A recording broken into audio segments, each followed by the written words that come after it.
పరిశుద్ధ గ్రంథములో నుండి పరమగీతముల గ్రంథము 2వ అధ్యాయము 14వ వచనం చదువుకుందాం. బండ సందులలో ఎగురు నా పావురమా, పేటు బీటులను ఆశ్రయించు నా పావురమా, ఏటు బీటలను ఆశ్రయించు నా పౌరమా, నీ స్వరము మధురము, నీ స్వరము మధురము, నీ ముఖము మనోహరము, నీ ముఖము మనోహరము, నీ ముఖము నాకు కనబడనిమ్ము, నీ ముఖము నాకు కనబడనిమ్ము, నీ స్వరము నాకు వినబడనిమ్ము, నీ స్వరము నాకు వినబడని. దేవుడి వాక్యాన్ని దీవించును గాక. పక్షి జాతుల్లో 2 ఉన్నాయి. ఆ పక్షి జాతుల్లో రెండింటిలో ఒకటి పక్షిరాజు అనగా గ్రద్ద.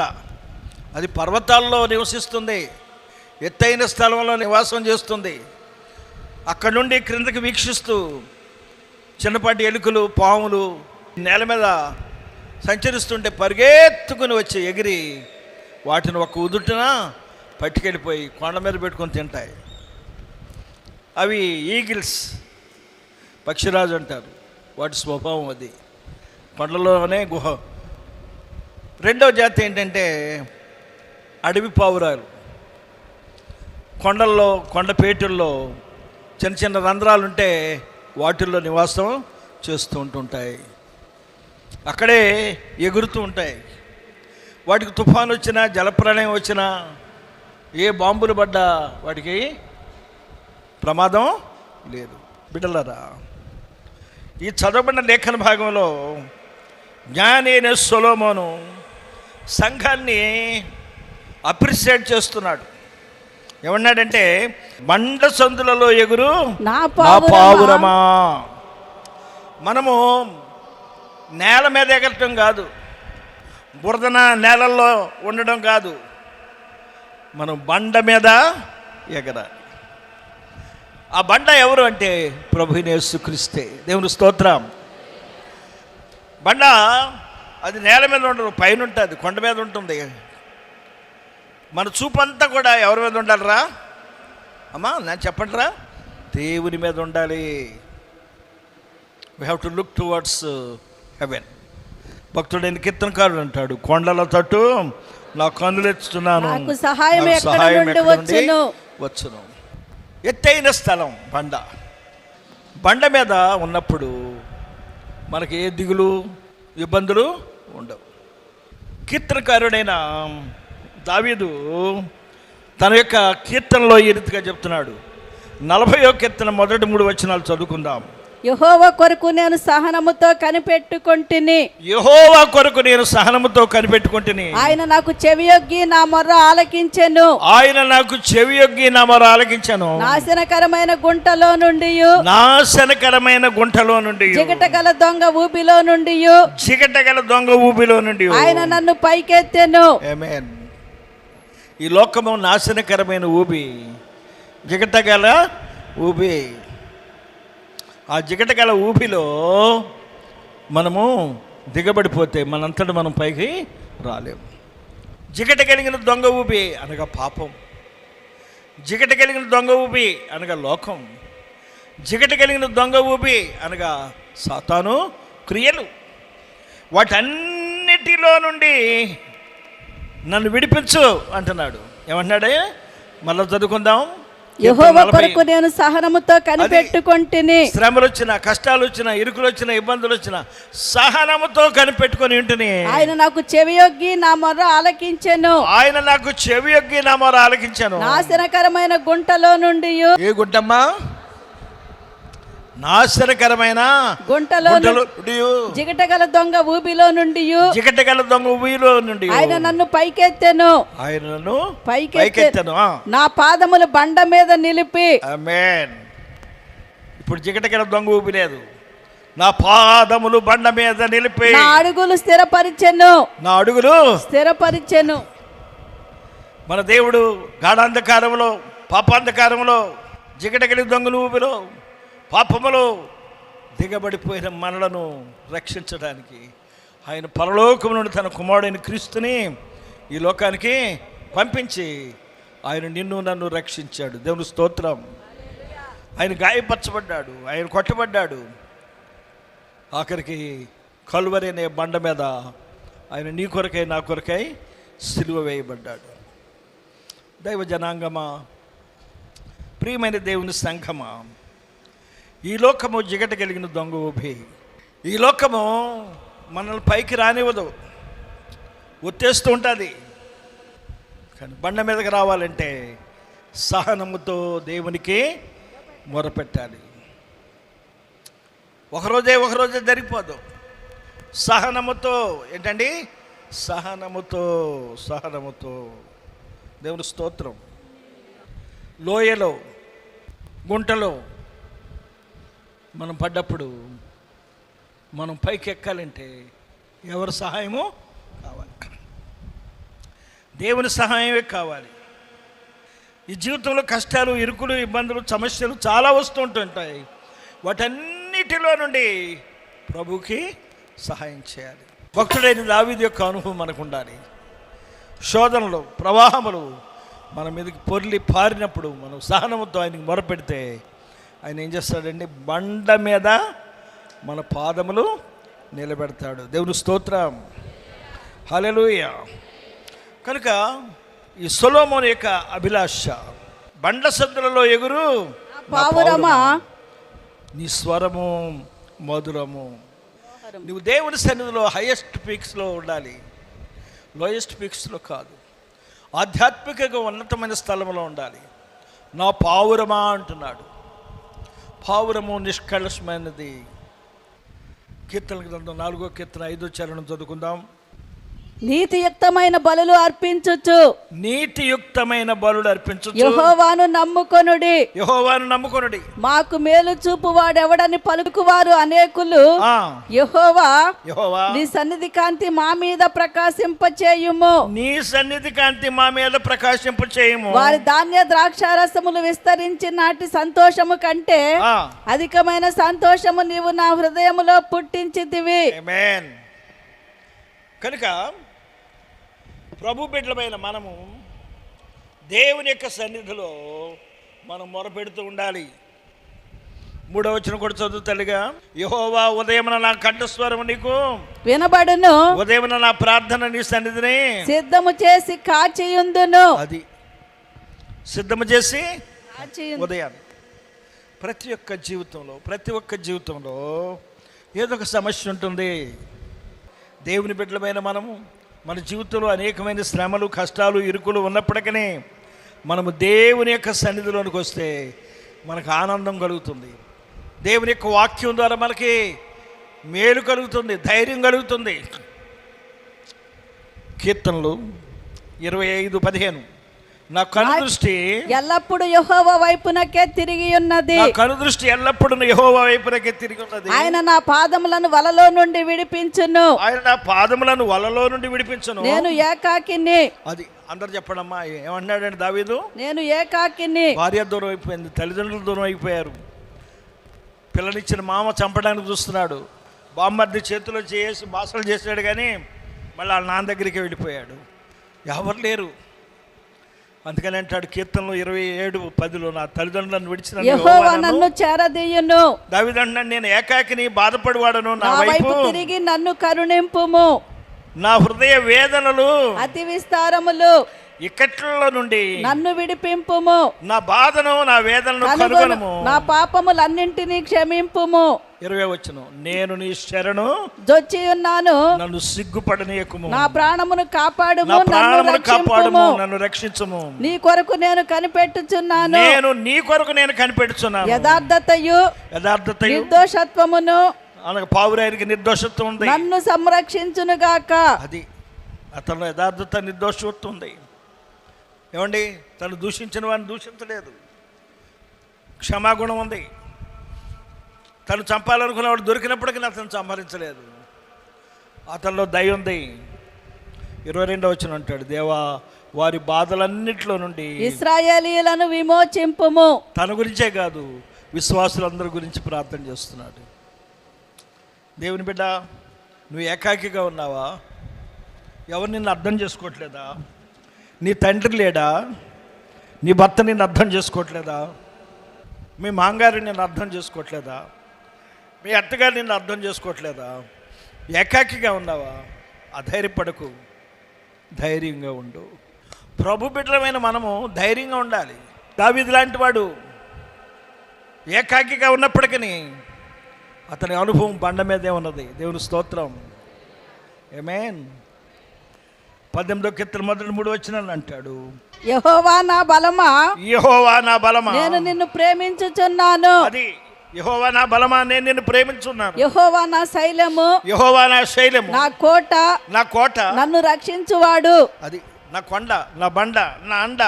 శరణు యేసు, శరణు శరణు శరణు శరణు నా ప్రభువా, శరణు యేసు, శరణు శరణు శరణు శరణు నా ప్రభువా, దురిత దూరుడ నీదరి చేరితిరా, నీ సిలువే నాశరా నాయనోరా, పలువిధ పదమూల రచితి ఫలితమేమి కానలేక, పలువిధ పదమూల రచి ఫలితమేమి కానలేక, సిలువ ఎదుట నిలచినాడను రా. శ్రమలు వచ్చినప్పుడు, కష్టం వచ్చినప్పుడు, అమ్మా ఈ సైకో కొడతా, నేను సంసారం చేయలేనమ్మా, ఏం చేయనమ్మా. అత్త ఏమంటుందమ్మా, ఆ సైకో మాటలు ఒకటే, ఆ పెద్ద సైకో మాటలు కూడా ఒకటే, వచ్చేస్తానమ్మా, బండి ఎక్కేస్తానమ్మా. ఆ టైపు నుంచి అంటుంది, మీ బాబు అంతకంటే గొప్ప సైకో, ఆడు పెద్ద సైకో. కానీ 2 ఆడపిల్లల్ని కానీ వెళ్ళిపోయాడు, పోషించలేదా? సూరు పట్టుకుని వెళ్ళాడారు కానీ కాపురం మానేయలేదు, అక్కడే ఉండు. ఇంకో సలహా ఇచ్చిందంట, మీ ఫాదర్ గారికి చెప్పుకో అమ్మా, ఆయన ప్రార్థన చేస్తాడన్నంట. గొప్ప సంగతి, అనుభవం. ఆమె నాతో చెప్పింది, ఆమె కష్టాలు ఏంటంటే అమ్మతో చెప్పావమ్మ అంటే, అమ్మ ఈ మాట అందండి బాబు అంటుంది. ఓహో, ఆమె మీ నాన్న వల్ల కష్టాలు పడ్డది, ఈ కష్టాలు కలకాలం ఉండవు, ప్రార్థన చేయి, దేవుడు మారుస్తాడన్న. కాలక్రమేణా ఒక 5 సంవత్సరాల తర్వాత, ఎలా ఉందండి మీ కాపురం అంటే, చాలా బాగుందండి. దేవుని స్తోత్రం. నేను బాధలో ఉందేమో, ఇంకా ఎక్కువ బాధలు లేదండి అని. సహజంగా పెళ్ళైన కొత్తలో బాగానే ఉంటుంది. ఓ రోజు హైదరాబాద్లో నేను ఒక మ్యారేజ్ చేయడానికి మెహదీ ఫంక్షన్ హాల్కి వెళ్ళాను. ఆయన ఇప్పుడు హైకోర్టు జడ్జి. అక్కడ 2-3 వచ్చారు నా దగ్గరికి, వాళ్ళ పిల్లల్ని తీసుకుని వచ్చారు. అయ్యారండి మా పెళ్ళి మీరే చేస్తారండి అన్నారు. చాలా సంతోషం, దేవుని స్తోత్రం. సుభిక్షంగా ఉన్నారు, బాగున్నారా, ఎలా ఉన్నారు నాన్న అంటే, వాళ్ళు అన్నమాట ఏంటంటే, అయ్యారండి పరమగీతాలండి అన్నాడు.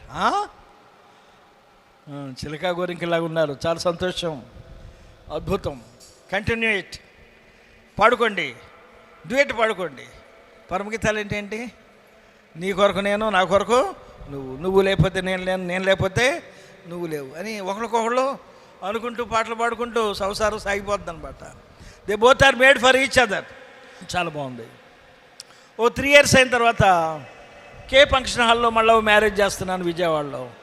దానికి కూడా వచ్చారు వాళ్ళు. ఈసారి పిల్లలు కొద్దిగా పైకి ఎదిగారు.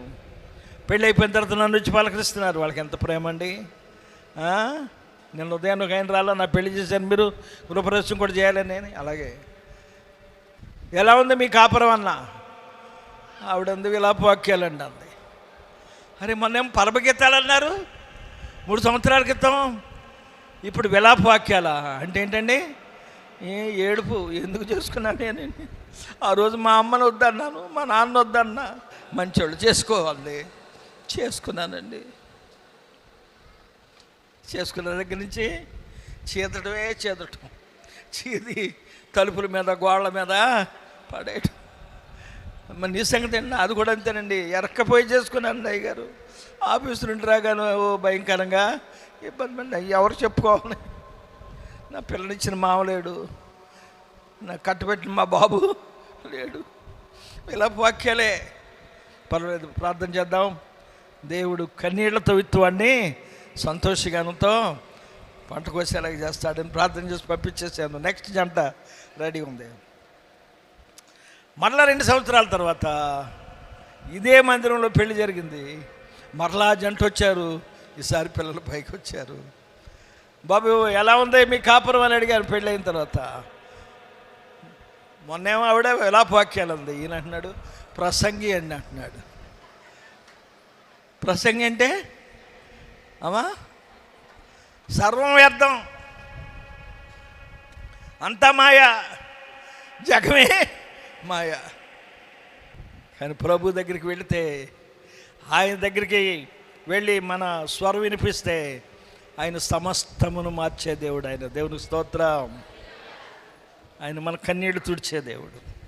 అందుకని బండ సందులో ఎగురున్న పావురమా, నీ స్వరము మధురము, నీ ముఖము మనోహరము. నీ ముఖము నాకు కనబడనేమో, నీ స్వరము నాకు. ఇది దేవుని యొక్క అభిలాష. సర్వశక్తి కలిగిన దేవుడు సంఘాన్ని కోరేది ఇదే. నా పావురమా, నువ్వు నిష్కలంకరాలువి, నీ ముఖము నాకు కనబడనేమో, నీ స్వరము నాకు వినబడనేమో. నువ్వు బండ సందుల్లో ఎగురుతూ ఉండాలి. నీ ముఖ దర్శనం నాకు కావాలి. ముఖ దర్శనం చాలయా నాకు, నీ ముఖ దర్శనము. ముఖ దర్శనం చాలయా నాకు, నీ ముఖ దర్శనం చాలయా. సమీపించని తేజస్సులో నివసించు నా దైవమా, సమీపించని తేజస్సులో నివసించు నా దైవమా, నాకు నీ ముఖ దర్శనం చాలయ్యా, నాకు నీ ముఖ దర్శనం చాలయ్యా. ప్రతి ఒక్కరు చప్పుడు కొట్టాలి. యేసయ్యా యేసయ్యా యేసయ్యా యేసయ్యా యేసయ్యా యేసయ్యా యేసయ్యా యేసయ్యా. ముఖ దర్శనం చాలయ్యా నాకు, నీ ముఖ దర్శనం చాలయ్యా, ముఖ దర్శనం చాలయ్యా నాకు, నీ ముఖ దర్శనం చాలయ్యా. దేవుని యొక్క ముఖ దర్శనం కావాలి. తెల్లవారుజాము లేచి నీ పిల్లల యొక్క దర్శనం కాదు, తెల్లవారుజాము లేచి నీ భర్త యొక్క ముఖ దర్శనం కాదు. అది మంచిదే, నేను కాదని చెప్పను. తెల్లవారుజాము లేచి దేవుని యొక్క ముఖము మనము చూడాలి. మన స్వరము ఆయనకి వీడవాడనియాలి. అప్పుడు మన కష్టాలు, మన ఇరుకులు, మన ఇబ్బందులన్నీ పోతాయి. మన బండ, మన కొండ, మన అండ, మన దుర్గము ఆయనే. దేవుని స్తోత్రం. ఆయన చెక్కుముకి రాత్రిలో నుండి నీళ్లను ప్రవహింపజేసిన దేవుడు. నిర్గమకాండము 17వ అధ్యాయము 1-7 వచనాలు చదువుకుందాం. తరువాత ఇశ్రాయేలుల యొక్క సర్వ సమాజము యెహోవా మాట చొప్పున ప్రయాణములలో సీను అరణ్యము నుండి ప్రయాణమైపోయి రెఫీదీములో దిగిరి. ప్రజలు తమకు త్రాగటానికి నీళ్లు లేనందున మోషేతో వాదించుచు త్రాగుటకు మాకు నీళ్ళిమ్మని అడుగగా, మోషే మీరు నాతో వాదింపనేలా, యెహోవాను శోధింపనేలా అని వారితో చెప్పెను.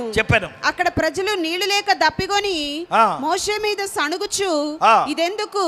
మమ్మును, మా పిల్లలను, మా పశువులను దప్పిచేత చంపుటకు ఐగుప్తులో నుండి ఇక్కడికి తీసుకొని వచ్చితిరనిరి. అప్పుడు మోషే యెహోవాకు మొర్రపెట్టుచు, ఈ ప్రజలను నేనేమి చేయుదును? కొంతసేపటికి నన్ను రాళ్లతో కొట్టి చంపుదురనెను. అందుకు యెహోవా, నీవు ఇశ్రాయేలీల పెద్దలలో కొందరిని తీసుకొని ప్రజలకు ముందుగా పొమ్ము. నీవు నదిని కొట్టిన నీ కర్రను చేతబట్టుకొని పొమ్ము. ఇదిగో అక్కడ హోరేబులోని బండ మీద నేను నీకు ఎదురుగా నిలిచేదను. అవును, నీవు ఆ బండను కొట్టగా ప్రజలు త్రాగుటకు దానిలో నుండి నీళ్లు బయలుదేరునని మోషేతో సెలవీయగా మోషే ఇశ్రాయేలీల పెద్దల కన్నుల ఎదుట అట్లు చేసెను. మోషే ఇశ్రాయేలుల పెద్దల ఎదుట అట్లు చేశాను. అప్పుడు ఇశ్రాయేలీలు చేసిన వాదమును బట్టి యెహోవా మన మధ్య ఉన్నాడో లేడో అని వారు యెహోవాను శోధించుటను బట్టి అతడు ఆ చోటికి మస్సా అనియు మెరీబా అనియు పేర్లు పెట్టెను. బండ మీద నిలబడాలి. బండ ప్రభుని క్రీస్తు అన్నారు కదా. ఇశ్రాయేలీలు మాకు ఐగుప్తులను ఎందుకు తీసుకొచ్చావు అన్నారు. వాస్తవానికి ఐగుప్తులో నైలు నది ఒక్కటే ఉంది, మిగిలిందంతా ఎడారి, ఇసుక ఎడారి. కానీ ఎడారును కూడా వయాసులుగా చేయగలిగిన దేవుడు. దేవునికి అసాధ్యమైన కార్యం లేదు. నైలు నది ఒకటే. దాని నుండి ఆ రోజుల్లో ఫరో ఇంటికి ఇంకా ఇటుకలు తయారు చేయడానికి నీళ్ళు ఆ రోజుల్లో చేదు పోసుకునేవాళ్ళు ఊతాలతోటి. ఒక ట్రయాంగిల్ బుట్ట ఉండేది, దానికి దీనికి తాళ్ళు కట్టి పోస్తూ ఉండేవాళ్ళు అనమాట. నీళ్ళు బోధుల్లోంచి వెళుతూ ఉండేవి. అద్భుతంగా ఉండేది. ఇశ్రాయేలు కూడా అంతే ఐగుప్తు దేశంలో. కానీ దేవుడు మన్నా ఇస్తున్నాడు, ఎర్ర సముద్రం పాయలు చేస్తున్నాడు, నీళ్ళు ఇవ్వడా సణుగుతున్నారు. సణుగుట వల్ల సంహార దూత వాళ్ళని నాశనం చేస్తుంది. మోషే వెళ్ళాడు, దేవుని దగ్గర విజ్ఞాపన చేశాడు. అదిగో ఆ బండ మీద హోరేబులో నేను నిలబడతాను, నువ్వు కొట్టంటే ఆ బండ మీద కొట్టగానే భయంకరమైన ప్రవాహం వచ్చింది. నేటికి ఆ ప్రవాహం ఫ్లో అవుతూనే ఉంది కొండలో నుండి. దేవుని స్తోత్రం. నేను ఈజిప్ట్ వెళ్ళినప్పుడు చూశాను నేను. అది ఇజ్రాయెల్ దేశానికి వస్తున్న టైంలో మధ్యలో ఉంటుంది అది. కనుక మన శ్రమలు, కష్టాలు, ఇరుకులు, ఇబ్బందులు వచ్చినప్పుడు, దప్పిక కలిగినప్పుడు, ఆత్మ సంబంధమైన దప్పిక కలిగినప్పుడు ప్రభు దగ్గరికి వెళ్తే ఆయన మన యొక్క దప్పిక తీర్చే దేవుడు. దేవుని స్తోత్రం. మోషే దేవుని స్థలంలో మొరపెడుతున్నప్పుడు మోషే దేవుణ్ణి అడిగాడు, అయ్యా నీ మహిమను నాకు చూపించవా అంటే దేవుడు అన్నాడు, నేను ఉన్నపాటు నీకు ప్రత్యక్షమైతే కోటి సూర్యులు తేజస్ కంటే గొప్ప అండి, నన్ను చూస్తే మాడిపోతాం, బ్రతకం అంటే ప్రభువా లేదు, షో మీ దై గ్లోరీ టు మీ, నీ మహిమ నాకు చూపించన్నాడు, నీ ముఖదర్శనం నాకు కావాలయ్యా అన్నాడు. సరే మోషే దేవుని స్నేహితుడు, దేవుని హృదయానుసారుడైన మనుష్యుడు, భూమి మీద బిక్కి సాత్వికుడు. నా బిడ్డ అడుగుతున్నాడు కదా అని, ఓకే అదిగో ఆ బండ ఉంది చూడు, ఆ బండ చాటు నిలబడు, నేను అటు నుంచి దాటి వెళ్తాను, నా ముఖం నువ్వు చూడలేవు కానీ నా వెనక పార్శ్వం చూస్తావన్నాడు. నిర్గమకాండం 33వ అధ్యాయము 17వ వచనం చదువుకుందాం. కాగా యెహోవా నీవు చెప్పిన మాట చొప్పున చేసేదను, నీవు చెప్పిన మాట చొప్పున చేసేదను, నీ మీద నాకు కటాక్షము కలిగినది, నీ మీద నాకు కటాక్షము కలిగినది, నీ పేరును బట్టి నిన్ను ఎరుగుదునని మోషేతో చెప్పగా, నీ పేరును బట్టి నేను నిన్ను ఎరుగుదునని మోషేతో చెప్పగా, అతడు దయచేసి నీ మహిమను నాకు చూపుమనగా, దయచేసి నీ మహిమను నాపై చూపించమనగా, ఆయన నా మంచితనం అంతయు నీ ఎదుట కనబరచెదను, అవును యెహోవా అను నామమును నీ ఎదుట ప్రకటించెదను, నేను కరుణించు అని కరుణించెదను, ఎవని యందు కనికరపడదనో వాని యందు కనికరపడదను, ఎవని యందు కనికరపడదనో వాని యందు కనికరపడదను. మరియు ఆయన నీవు నా ముఖమును చూడజాలవు, నీవు నా ముఖమును చూడజాలవు, ఏ నరుడును నన్ను చూచి బ్రతకడనెను, ఏ నరుడును నన్ను చూచి బ్రతకడను. మరియు యెహోవా ఇదిగో నా సమీపమున ఒక స్థలమున్నది, నీవు ఆ బండ మీద నిలువవలెను, నీవు ఆ బండ మీద నిలువవలెను, నా మహిమ నిన్ను దాటి వెళ్ళుచుండగా, నా మహిమ నిన్ను దాటి వెళ్ళుచుండగా, ఆ బండ సందులో నిన్ను ఉంచి, ఆ బండ సందులో నిన్నుంచి, నిన్ను దాటి వెళ్ళు వరకు నా చేతితో నిన్ను కప్పెదను. సొలొమోను అంటున్నాడు పరమగీతములు 2:14, బండ సందులలో ఎగురు పావురము. భక్తుడు, విశ్వాసి దేవుని యొక్క బండ సందులో ఉండాలి. మోషే నువ్వు ఆ బండ సందులో ఉండు, నా మహిమ నీకు చూపు. ఇక్కడ బండ క్రీస్తు, బండ సంఘానికి కూడా సాదృశ్యం. దేవుని స్తోత్రం. 1 పేతురు 2వ అధ్యాయము 4వ వచనం నుండి 7వ వచనం వరకు చదువుకుందాం. మనుషుల చేత విసర్జింపబడినను, మనుషుల చేత విసర్జించబడిన, దేవుని దృష్టికి ఏర్పరచబడినది, దేవుని దృష్టికి ఏర్పరచబడినది, అమూల్యమును సజీవమునైన రాయయగు ప్రభువునొద్దకు వచ్చిన వారై, యేసు ప్రభువుని అందరూ హీనపరిచారు, విసర్జించారు. కానీ ప్రభు మనతో చెప్తున్నాడు పేతురు ద్వారా, మనుషుల చేత విసర్జించబడినప్పటికీ అమూల్యమును సజీవమునైన రాయియగు ప్రభువునొద్దకు వచ్చిన వారే. ఈ బండ ఎవరు? ఈ రాయి ఎవరు? యేసు ప్రభువే. అది బ్రతికున్న రాయి, మాట్లాడే రాయి. ఎంతోమంది నాకంటే గొప్పోళ్ళు, చిన్నోళ్ళు, పెద్దోళ్ళు వెళ్ళిపోయినప్పటికీ నన్ను బ్రతికించావయ్యా, నీ బండ చాటు నన్ను దాచావయ్యా, ఇంతవరకు నన్ను భద్రపరిచావయ్యా, నీకు స్తోత్రం అయ్యా అని ప్రభువుని స్తుతించాను. నీవు దేవుని మహిమను చూసే అనుభూనికి కావాలి. మోషేలాగా దేవుని యొక్క సన్నిధి నీకు కావాలి. ఆయన స్వరం నీకు వినపడాలి. దేవుని యొక్క స్వరం మనం వినాలి. దైవ సేవకుల యొక్క స్వరం మనం వినాలి. మత్తయి సువార్త 7వ అధ్యాయము 24వ వచనం చదువుకుందాం. కాబట్టి ఈ నా మాటలు విని వాటి చొప్పున చేయు ప్రతివాడును బండ మీద తన ఇల్లు కట్టుకున్న బుద్ధిమంతుని పోలి ఉండును. బండ మీద తన ఇల్లు కట్టుకున్న బుద్ధిమంతుని పోలి ఉండును. వానలు కురిసి వరదలు వస్తాయి, కానీ బండ మీద ఉన్న ఇల్లు కూలిపోలేదు. లూకా సువార్త 6:46. నేను చెప్పు మాటల ప్రకారము మీరు చేయక, నేను చెప్పిన మాట ప్రకారం మీరు చేయక, ప్రభువా ప్రభువా అని నన్ను పిలుచుట ఎందుకు? ప్రభువా ప్రభువా అని నన్ను పిలుచుట ఎందుకు? నా యొద్దకు వచ్చి నా మాటలు విని వాటి చొప్పున చేయు ప్రతివాడును ఎవని పోలి ఉండునో మీకు తెలియజేతును.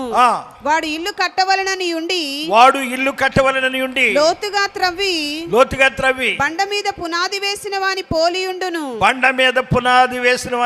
ఉండును. వరద వచ్చి ప్రవాహము ఆ ఇంటి మీద వడిగా కొట్టినను అది బాగుగా కట్టబడినందున దాన్ని కదిలింపలేకపోయాను. అయితే నా మాటలు వినియు చేయని వాడు పునాది వేయక నేల మీద ఇల్లు కట్టిన వానిని పోలి ఉండును. ప్రవాహము దాని మీద వడిగా కొట్టగానే అది కూలిపడెను. ఆ ఇంటి పాటు గొప్పదని చెప్పెను. నేల మీద కట్టినింటికి కొండ మీద కట్టినింటికి తేడా ఉంది. పునాది లేకుండా కట్టినింటికి, బలమైన పునాది వేసిన బిల్డింగ్కి తేడా ఉంది. దేవునికి స్తోత్రం. ప్రభు అంటున్నాడు, మీరు నా మాటలు విన్నట్లయితే బండ మీద కట్టుకున్న ఇంటిని పోలి ఉంటారు. వానలు కురిశాయి, వరదలు వచ్చాయి, ప్రవాహంలో ఇంటిని కొట్టినాయి కానీ పడిపోలేదు. కానీ నా మాటలు వినని వారు నేల మీద కట్టుకున్న ఇల్లు, ప్రవాహం వస్తుంది, ఆ ఇల్లు కొట్టుకుపోతుంది. దేవుని బిడ్డలారా, దేవుని స్వరం మనం వినాలి, దేవుని ముఖం మనము చూడాలి. మన మూలవాక్యం ఏంటి? పరమగీతం 4:14 మనం చూస్తే, బండ సొందర ఎగురు పావురమ్మ, పేటు బీటుల ఎగురు పావురమ్మ, నీ స్వరము నాకు వినబడనిమ్ము, నీ ముఖము నాకు. ఎన్ని సమస్యలు వచ్చినా, ఎన్ని ఇరుకులు వచ్చినా, ఎన్ని ఇబ్బందులు వచ్చినా నీవు ప్రభు దగ్గరికి వెళ్ళు. ప్రభువు నీ సమస్యను తీరుస్తాడు. కనుక దేవుడు మాట తప్పనివాడు. ఆయన దగ్గరికి వెళ్తే మన సమస్యలన్నింటి నుండి మనకు పరిష్కారం దొరుకుతుంది. తల్ల వంచండి, ప్రార్థన చేసుకుందాం. ప్రభు బిడ్డలారా, బండ మీద కట్టబడుతున్నావా, నేల మీద కట్టబడుతున్నావా? నీ స్వరం ప్రభువుకు వినబడుతుందా? ఆయన వస్తే నీ ముఖము నిర్భయంగా ఆయన చూపించడానికి యోగ్యుడిగా, యోగ్యురాలుగా ఉన్నావా? మా పరమ తండ్రి, మీరు ఇచ్చిన వర్తమానం కొరకు వందనాలు. నీ కృపను బట్టి మేము బండ మీద కట్టబడ్డ ఇల్లు వలె, క్రీస్తు చేస్తున్న బండ మీద నిలబడ్డ విశ్వాసం వలె మా అడుగులను స్థిరపరచాయా, మా బ్రతుకులను దృఢపరచాయా. కష్టాల్లో, ఇరుకుల్లో, ఇబ్బందులు ఉన్న వారిని మీరు కాపాడండి. ఇటువంటి వాక్యాన్ని దీవించండి, సంఘాన్ని దీవించండి. యేసు దివ్యనామమును స్తుతించి వేడుకొంచున్నాం తండ్రి. ఆమేన్.